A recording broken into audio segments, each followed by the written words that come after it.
Hello everyone and welcome to this video. In this video we will answer this question in 1 minute. What is a generator expression?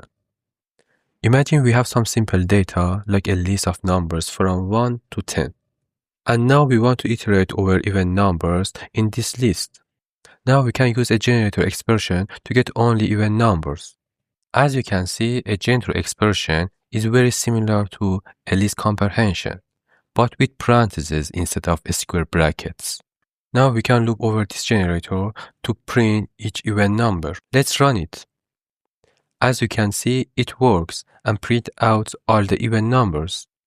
It is a generator, so it is lazy and doesn't store the even numbers in another list. This was just a quick look at generator expressions.